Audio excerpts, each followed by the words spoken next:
So the National Federation of Republican Assemblies has cited the 1857 Dred Scott Supreme Court decision, which stated that enslaved people weren't citizens, to argue that Vice President Kamala Harris is ineligible to run for president according to the Constitution.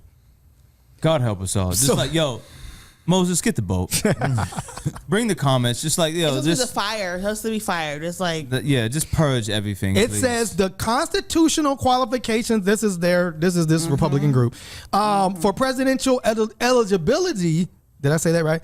States, no person except a natural born citizen shall be eligible, or a citizen of the United States at the time of adoption of this Constitution shall be eligible. So they're saying the Dred Scott case said that enslaved people were not citizens. correct.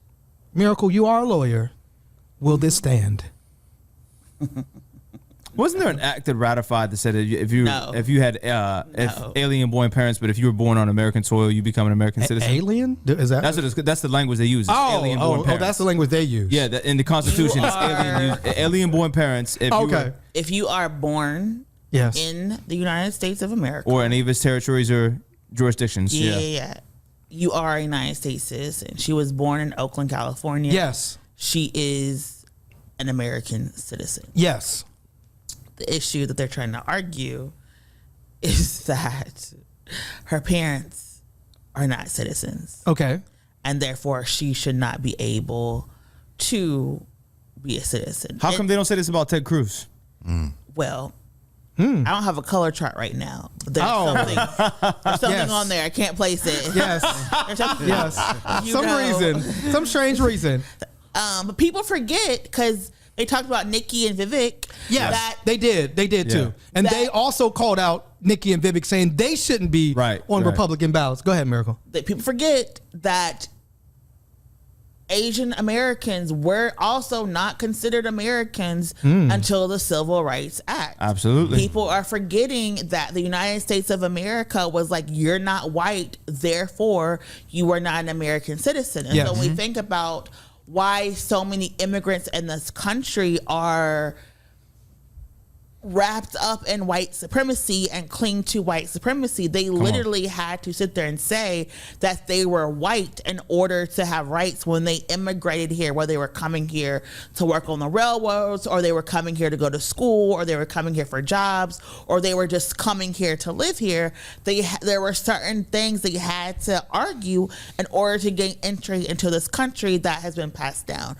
The Dred Scott decision was like, if you are a descendant of an enslaved person, you will never be an American, and your descendants will never be an American. Right. And so given the fact that there's a possibility that Kamala's father, who is Jamaican, could be a descendant of an enslaved person, they're trying to say, A, her parents are immigrants, B, there's a possibility that she descended from an enslaved person, she can never be an American citizen, and therefore American president. And this is also why I always tell people, anytime somebody wants to redefine what an American is, it will always strip black people of our Americanness and our ability to be here, because people always go back to Dred Scott. And even if you want to say you're an American, you're indigenous, unless you have a paper trail that proves that you were here before enslavement started, you are going to lose your humanity. You're going to lose your legal rights to move and to travel and to be here, and you're going to make yourself stateless. And so for a lot of black people who have been ensnared with this anti-immigrant wave, you're also, I forget what someone said, people forget, when you support the destruction of another race, you're laying the foundation for the destruction of your own.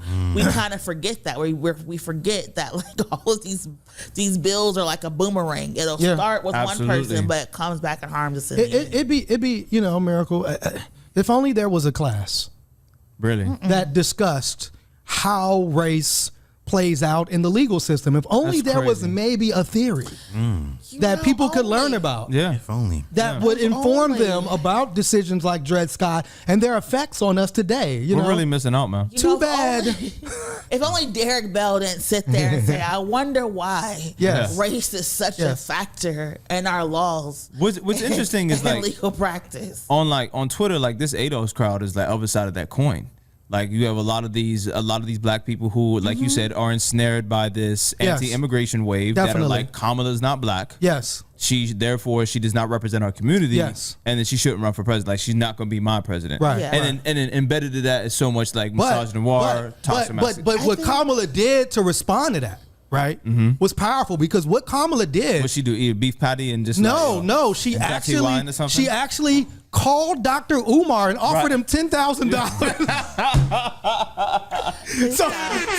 so he could interview her. Yo, it's like, when did a lie stop, my nigga? Like, first you were Frederick Douglass' descendant, all right?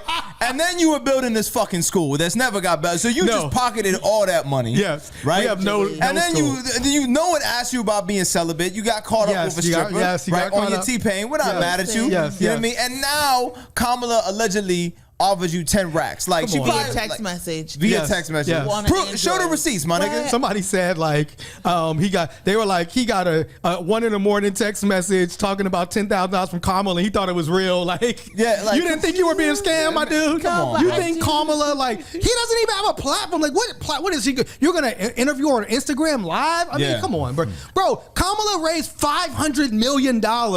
Yeah. like in this last month. You think she? Come on, man. No, but I do want to go back because I do, for ADA, which is like for people. ADOS. Are basically yeah. descendants of enslaved American descendants of slaves. There is this reality that America loves black people, but they hate black Americans. Yes. Yes. And they will prefer to platform black immigrants Yeah. over black Americans, right? Because you need that labor force to exploit and to capitalize. Are you on off fire of. today? And so there is anger, bigotry, but under all of that is like hurt and pain. Yes. And so a lot of times our community gets exploited by so many people Yeah. who profit off of that hurt and pain and promise people, oh, if you say this thing, believe in this religion, take this class, you'll get all these rights restored to you. And at the end of the day, our government has failed us. Yes. Point blank period. When we look at why black people are dying because of COVID-19, because of medical racism, our communities did not trust doctors. Our communities still fail from medical malpractice. Our communities still are underdiagnosed in some areas, overdiagnosed in some areas. Our True. communities are most likely getting diagnosed at stage 3 and stage 4. Like here in Pittsburgh, we have a slew of black women who are battling various types of cancers, and each of them have been telling their stories, and each of them have said that they had to fight to get diagnostic treatment and diagnostic testing Yes. to be diagnosed with cancer, to then fight for a treatment. So when we're looking at why black people are in so much hurt and pain and disarray, I don't want us to give the impression that it's black people's fault for picking different strategies to fight out against white supremacy. Now, Dr. Umar is not my champion. Yes. He is not someone I support I heard and you got believe in. removed from one of his conferences. I that was not what the witnesses would have said. But I do want people to understand that's why so many black people are get wrapped up in cults, where we think about the Jones and his Jonestown? Jonestown and all of that. Those are black people who were promised equity and equality and the ability to create on their own and be themselves, right? So we have this legacy of black people being harmed for wanting freedom, but also black people being killed for wanting freedom as well. And as we're trying to define like what our future in reality is, of course it's going to hurt when you see someone who is speaking for your community but doesn't have the connection to your community as you would like. And there are people who, like a Warnock, who are black Americans, right? but who sometimes move away from speaking about being a Black American and that Black American experience because, again, they have to be a senator for everyone and everybody. Right. And so there is this tensions that we have within our communities. But again, I love the diaspora wars because it's like fun to do a quick little TikTok, like whose food is better. Yeah. But I think at the end of the day, we're all one community and one people. And I know we love to say we're people of the global majority. We should move like that. But we have to recognize that pain and that hurt that's within our communities and how we engage, because there are also Black immigrants who are exploited. Yes. We also know Black immigrants are the first who are deported as well, Yeah, and absolutely. overwhelming in ICE custody. Absolutely. So like we're all facing, the pressure of white supremacy, no matter how our Blackness shows up. Yeah.